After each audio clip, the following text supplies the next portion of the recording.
안녕하세요. 크롬사사입니다.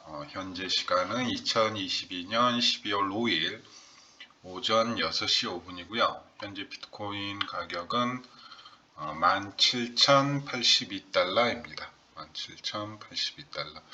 참고로 CME 차트가 16,995달러 부근에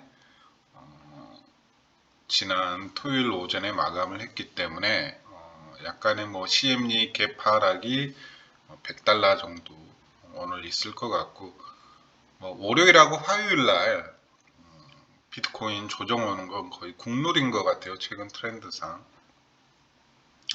그 트렌드가 깨지면서 월요일, 화요일 주초에 좀 상승이 오게 되면 정말 조금 분위기가 변화되는 게 아닌가라는 좀 중요한 분위기 감지 지표 중에 하나일 것 같고요.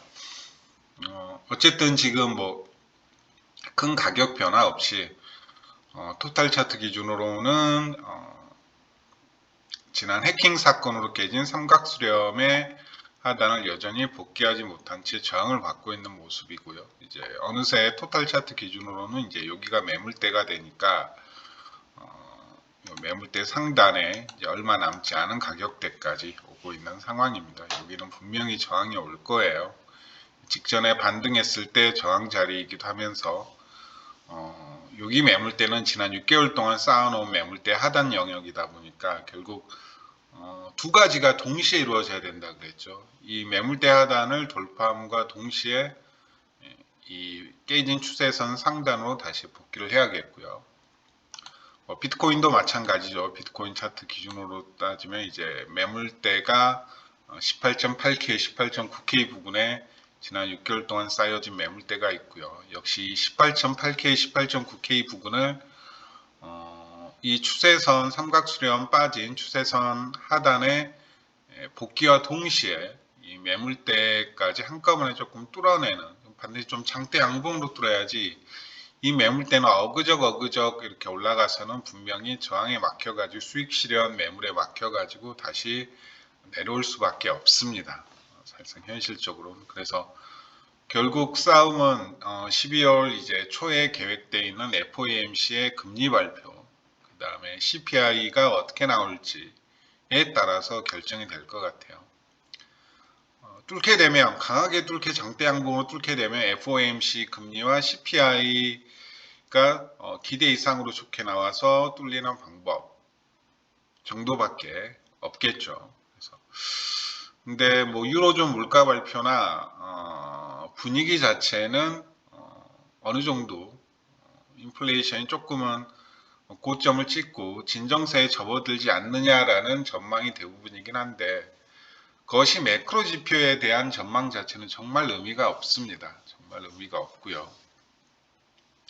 그리고 최근에는 좋게 나오는 경제 지표 자체를 페드에서는 좋은 걸로 해석하고 있지 않죠. 그래서 지금 페드의 기본적인 방향 자체는 지금 경제는 어느 정도 이렇게 금리 인상을 단행해도, 긴축을 실시해도 버틸만 하다.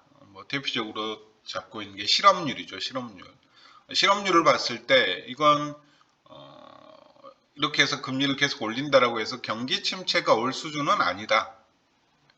FOMC가 계속 밀어붙이고 있는, 파월이 밀어붙이고 있는 가장 큰 근간이죠. 근데 대부분의 전문가들은 경기 침체가 올 것이다, 이렇게 페드가 지금 잘못된 정책을 펼치고 있다. 누구 말이 옳을지는 2013년도 가보면 알게 되겠죠. 정말 이번에 인플레이션이 경기 침체를 유발할 수 있는 수준의 인플레이션인지, 아니면 단순한 코로나 이벤트와 우크라이나와 러시아의 전쟁으로 촉발된 즉 경제 기초 근간을 흔들 수 있는 고인플레이션, 고금리 시대가 열린 건지, 아니면 정말 극약 처방을 필요로 한 단순한 또 이벤트인지, 우리가 코로나가 터지면서 어마어마한 금리 인하와 어마어마한 돈을 시중에 풀었듯이 이제 코로나가 끝나고 인플레이션 시대가 도래를 하고, 그 그다음에 러시아하고 우크라이나 전쟁이 촉발되면서 어쩌면 이제 정상으로 돌아가는 과정이다. 뭐 이렇게도 볼 수가 있는 거죠.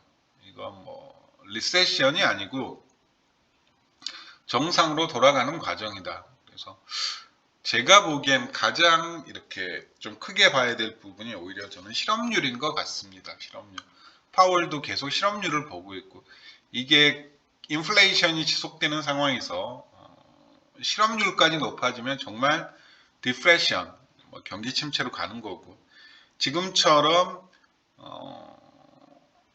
실업률이 어느 정도 잡힌 상태에서 페드가 사실상 2020년 3월부터 풀어두었던 돈과 너무 급격하게 내렸던 금리 자체를 다시 정상 수준 범위 내에서 그게 한 5% 수준이 될지 아니면 그 이상이 될지는 어쨌든 지금까지 파월의 발언은 좀 낮은 금리 인상 수준으로 장기간 금리를 조금 올리겠다라는 게 페드의 기본적인 기조 자체고 이 기조는 저는 이제 크게 나쁘게 보고 있지는 않습니다. 오히려 투자 시장에서 자금 빼야 될 타이밍은 페드에서 이제 제로 금리 정책을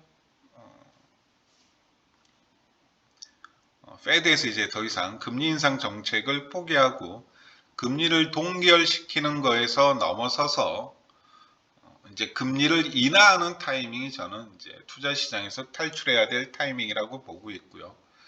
그게 잘하면 뭐 2014년도쯤에 이제 2013년 내내 금리를 한 0.25% 혹은 동결 수준으로 유지하다가 이제 금리가 고점에서 꺾이는 타이밍이 오히려 탈출해야 될 타이밍이라고 저는 보고 있습니다.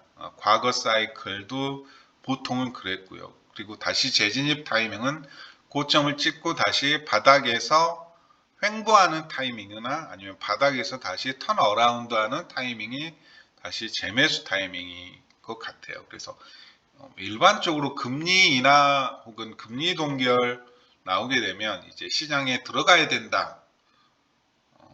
이런 이제 뭐 게시글들이나 커뮤니티 의견들 많죠. 금리 떨어지는 거 보고 들어가도 늦지 않다. 근데 어쨌든 제가 알고 있는 바로는 제가 과거 이른바 매크로 경제 사이클과 관련된 제가 인식한 바로는 저는 뭐 다른 사람의 글을 뭐 크게 이렇게 신경 써서 읽는 편은 아닌데 어쨌든 제가 봤을 때 사이클 기준으로 따지면 오히려 금리가 고점에서 인플레이션이 아니고요. 금리가 고점에서 꺾이는 타이밍, 즉 마이너스 금리가 나오는 타이밍이 팔 타이밍이더라고요. 그때는 포트폴리오, 투자 자산 포트폴리오를 다시 재분배해야 되는 타이밍인 것 같고 그리고 이제 어느 정도 금리 인하 정책이 멈추고 이제 더 이상의 금리 조정은 필요 없겠다. 예를 들어 뭐 한 2% 수준에서 쭉 계속해서 유지시키겠다. 특별한 경제 상황이 변화 없이는 뭐 요런 이제 말 그대로 경제가 이제 안정화돼 있다. 특별히 페드에서 이 경제 상황에 대해서 추가적인 조치를 피할 필요가 없다라는 메시지. 즉 바닥에서 다시 횡보하면서 금리가 다시 턴어라운드 하기 직전까지는 되게 주식이든 과거 기준 코인이든 투자 시장이 되게 좋았다라는 제가 확인된 지표가 있더라고요. 사이클이 있더라고요.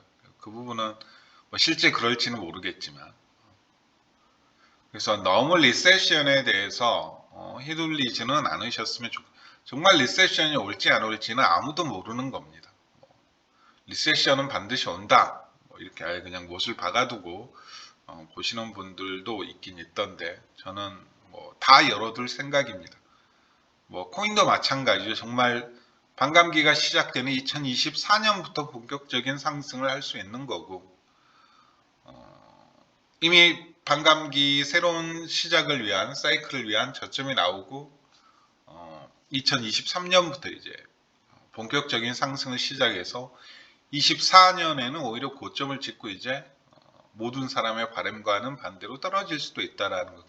모든 시나리오를 다 그냥 머릿속에 염두에 두고 대응을 하시는 게 좋지 않을까. 그냥 한쪽 방향은 맞고 무조건 일단 경기 침체는 있다를 가정하고 대응하시기보다는 경기 침체가 실제로 올 가능성, 경기 침체가 생각보다도 늦게 올 가능성, 아예 없을 가능성, 뭐 여기까지. 어쨌든 그건 분명한 것 같아요. 안타깝게도 이 코인 시장 자체도 뭐 나스닥의 하위 부류와 마찬가지로 매크로 경제와는 좀 같이 간다라는 것 자체는 이제 분명히 밝혀진 사실인 것 같아요. 실은 과거에도 그랬고 정말 인플레이션 시대 해칭 자산이 될 수 있다라는 믿음과는 달리 그냥 나스닥 하위 부류에 있는 주식처럼 움직이구나. 뭐 결과론적으로 따져봤을 때 지금과 같은 움직임이 계속될 때는 이 시장은 오래 머물 시장은 저는 결코 아니라고 봅니다.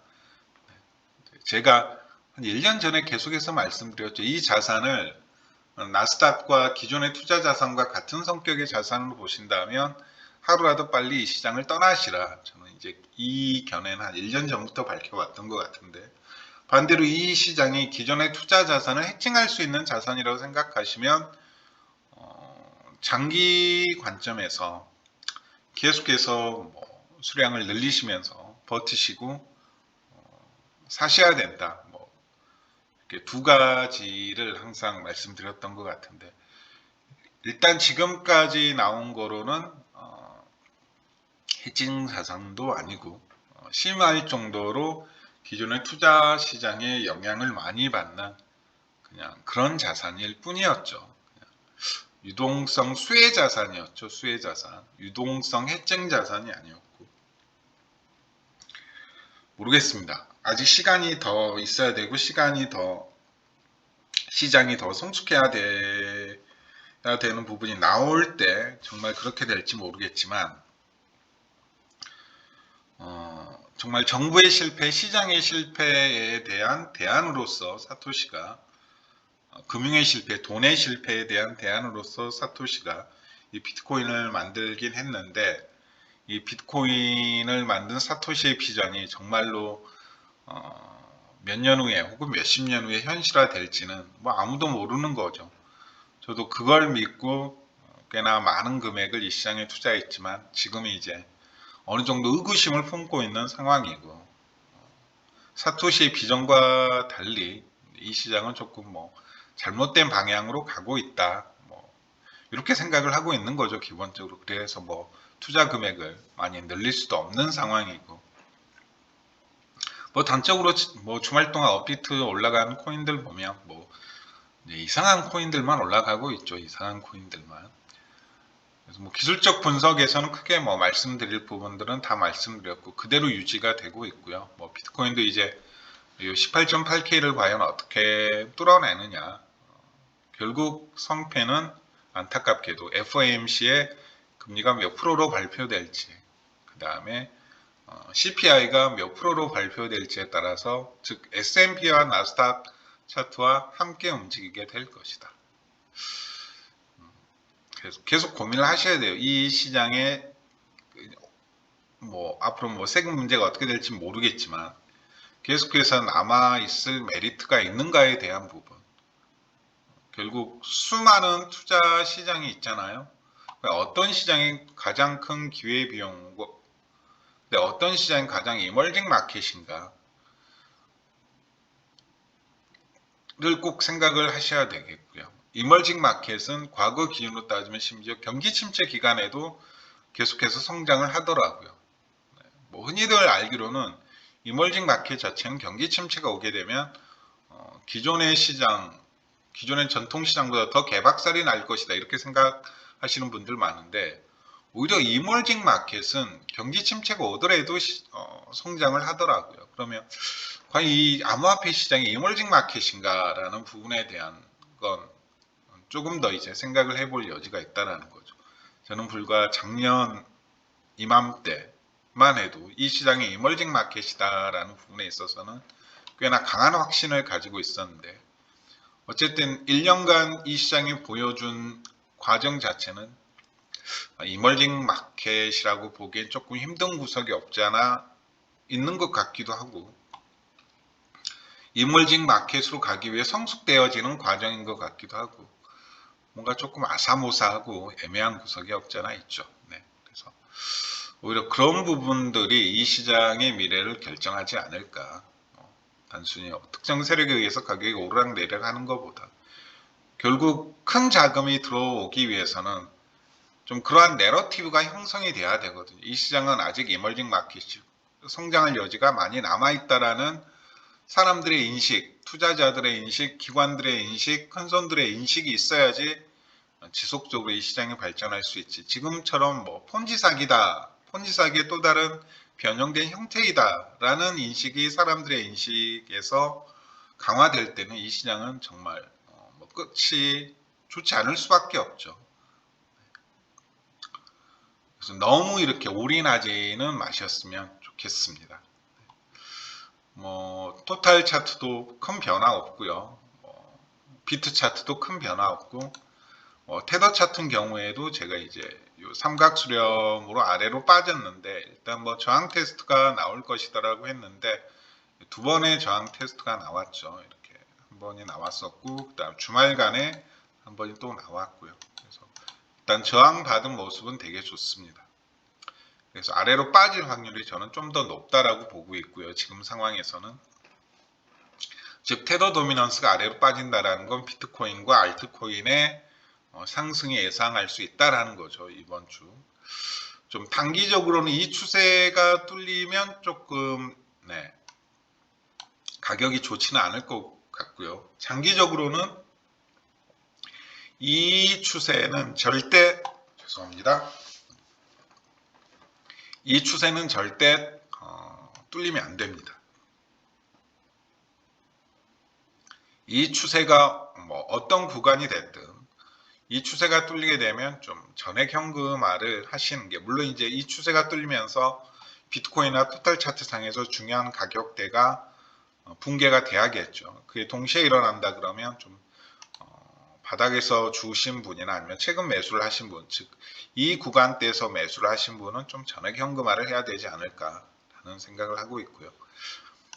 가장 베스트는 이 초장기 추세, 이 하단이 이게 한 1년 넘게 이어진 초장기 추세거든요. 이게 초장기 추세선인데 이 초장기 추세선이 하단으로 뚫리면서 이 상단의 하락 추세선은 돌파되지 않는 이 초장기 상승 추세선이 하방 돌파되면서 이 초장기 하단에는 제가 알기로는 200주 EMA가 아마 버티고 있는 걸로 알고 있어요.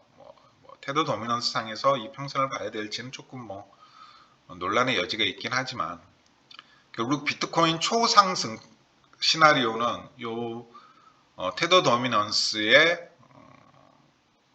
상승 추세, 초장기 상승 추세의 하단이 뚫리면서 이 하락 추세선의 상단은 뚫리지 않은 채로 바닥으로 꼬라박는 거죠. 여기가 뚫리는 거죠. 일단 뭐 패턴상 단기 TP 자체는 한 7%대까지 떨어지긴 하는데 여기까지 뚫리는 상황이 오게 되면 좀 시장의 훈풍이 확실히 불어올 것 같습니다. 그리고 비트코인 도미넌스 간단히 말씀드리면 지금 이제 4시간 봉상 어느 정도 고점에 다다랐고 좀 중단기 추세선의 저항을 받고 있어요. 이제 그걸 감안하면 이번 주에 비트코인 도미넌스가 지금 떨어질 확률이 조금 더 높거든요. 일단 추세에 부딪혔으니까 테더 도미넌스도 이렇게 밑으로 내려오게 되면 이번 주는 확실히 알트코인들 위주로 해가지고 조금 반등이 나올 것 같다. 그다음에 가장 중요한 포인트는 결국 FOMC의 발표와 그다음에 CPI 발표에 따라서 결국 S&P와 나스닥의 운명과 비트코인의 운명은 함께 할 것이다. 그리고 이 부분은 이 시장에 오랫동안 맥시멀리스트나 아니면 이 시장을 오랫동안 좀 긍정적으로 봐온 투자자들 입장에서는 별로 좋지는 않다. S&P하고 나스닥 과연 언제 결별을 할 건지, 언제 디커플링을 할 건지, 어떠한 내러티브로 디커플링을 할 건지가 이 시장의 장기 운명을 결정하는, 미래를 결정하는 가장 큰 중요한 요인이 될 것이다라는 부분 다시 한번 말씀드리고요. 날씨가 많이 추워졌고 이제 월드컵도 보다 보니까 생활 패턴 자체가 많이 조금 깨졌는데 저 같은 경우에도 좀 이제 날씨가 추워지니까 밖에 움직이는 거 되게 조금 힘들어지고 하는데 춥더라도 일단 좀 밖으로 많이 나갈 생각입니다. 그래서 뭐 시장을 보든 차트를 보든 뉴스를 보든 뭔가를 판단하고 인식하고 실행하는 입장에서 제일 중요한 건 좀 찌들지 않는 정신 상태가 저는 제일 중요하다고 생각하고요. 일단 몸이 건강해야지 자신감도 생기는 거고 거기에 대해서 이제 좋은 관점도 나오고 하는 거죠. 다들 이제 건강 관리들 잘 하시고 일단 12월만이라도 좀 기분 좋은 반등이 나와서 비트코인 기준 365주 EMA 하단 매물대 구간을 조금 단방에 뚫어내는 움직임이 나와서 연말까지 조금 랠리를 펼칠 수 있고 그 과정에서 내년에 경제 상황이 현재 주류 뉴스나 아니면 사람들의 판단과는 반대로 그렇게 우려했던 수준의 경기 침체가 나오지 않고 러시아하고 우크라이나도 좀 빠른 시일 내에 정전이 되고 그 과정에서 이더리움 선물 ETF든 아니면 비트코인 ETF든 혹은 제3의 코인이 CME에 상장이 되든 스테이블 코인의 지위를 지금 최근에 페드의 발언처럼 어느 정도 기존의 통화 시스템을 보조할 수 있는 통화로서 실제 인정이 되는 그런 내러티브, 그런 뉴스들이 조금 흘러나와야겠죠. 그게 비트코인이든 이더리움 쪽이든 아니면 스테이블 코인 쪽이든 가장 대표적인 게 USDC인데 그런 게 좀 나왔으면 좋겠습니다. 지금 이제 거래소별로 혹은 프로젝트별로 자체 스테이블 코인을 만들려고 하는 움직임 자체가 저는 이제 썩 바람직하지는 좀 않다라고 봐요. 너무 이제 배타적인 게 되고 좀 이제 모든 프로젝트와 모든 거래소를 좀 아우를 수 있는 좀 안정된 담보물을 가지고 있는 스테이블 코인들이 좀 범유니버스적으로 유통이 되는 게 훨씬 더 좋죠. 네. 리플러들의 생각처럼 그게 그 모든 브릿지 통화가 리플이 될 가능성은 없겠지만 저는 좀 이렇게 달러를 완전히 대체할 수 없지만 달러를 대체할 수는 없겠지만 비트코인 달러를 대체할 가능성보다는 이제 우리 스테이블 코인이 달러를 보조할 가능성이 훨씬 더 높아졌다라고 보시는 게 맞는 것 같아요. 오히려 이제 그 관점에서 보면 이제 비트코인 도미넌스 여기서 더 올라가기 힘들 것 같기도 하고 여러 가지 생각이 드는데 달러를 보조할 수 있는 스테이블 코인의 가능성은 페드도 파월도 인정하고 있는 것 같아요. 네, 그건 인정하고 있는 것 같습니다. 네, 오늘 방송은 여기까지고요. 별다른 내용이 없다 보니까 그냥 이 시장의 장기적인 관점과 플랜을 어떻게 좀 가지고 있어야 될지에 대한 부분이고요. 항상 제가 말씀드리는 부분은 정답이 아니고 제가 가지고 있는 이 상황에서 제가 가지고 있는 인식이며 제가 가지고 있는 판단이며 제가 가지고 있는 해답이라는 거. 다른 사람들은 또 생각이 다를 수도 있고 그 생각을 부정할 이유는 없는 거죠. 너무 얼토당토하지 않는 분석이 아니고 충분히 가능성의 범주에 있는 분석들이라면 인정을 하고 한번 눈여겨 살펴볼 필요는 조금 있는 것 같죠. 그게 무지성 선동만 아니고 나름의 근거를 가지고 있는 거라면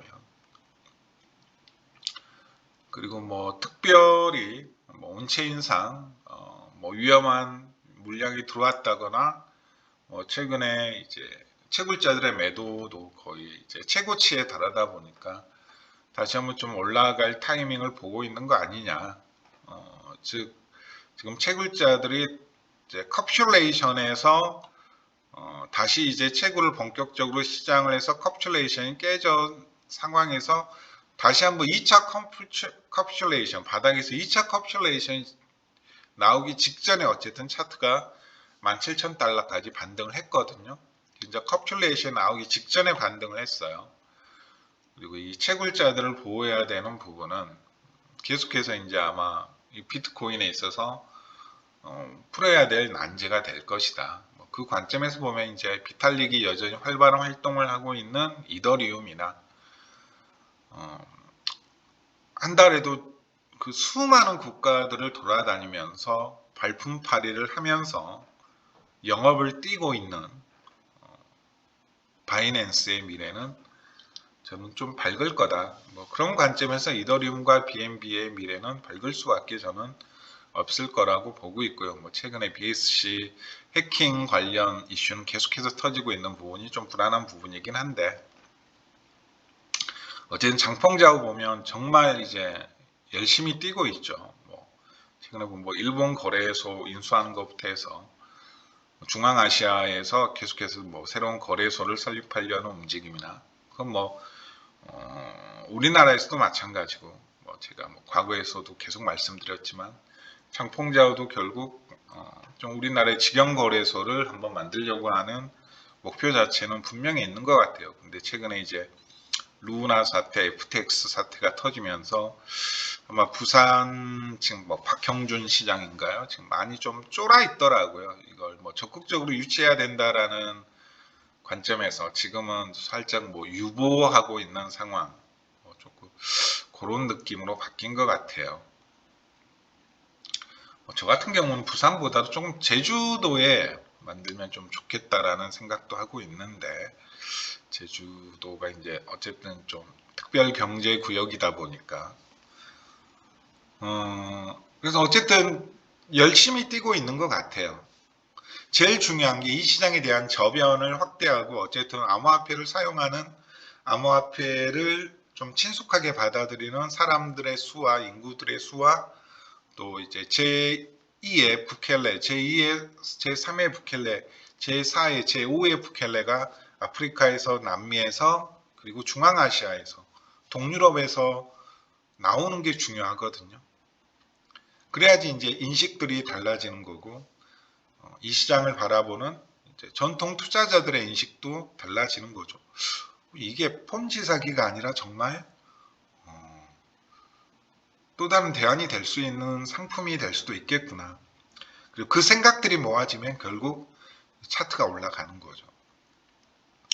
제일 중요한 게 그겁니다. 세력들은 그걸 기다리고 있는 거예요. 어찌 보면 특별한 호재 그게 아니고, 그 사람들의 생각이 바뀌는 타이밍을 최대한 활용을 해야 되는 거죠. 그 생각들이 모아지면 실제 이 시장이 정말 기존의 전통시장의 실패를 충분히 대체할 수 있는 자산이 될 수 있는 거고요. 결국 제일 중요한 건 사람들의 생각이고, 더 많은 사람들이 이 시장으로 참여를 해야 된다라는 거죠. 지금처럼 위믹스나 하루 종일 위아래로 오락내락 하고 있고, 위믹스가 올라가니까 또 다른 유익 코인들이 업비트해서 오락내락 하고 있고, 이건 결과가 뻔한 시장이죠. 곧 망합니다.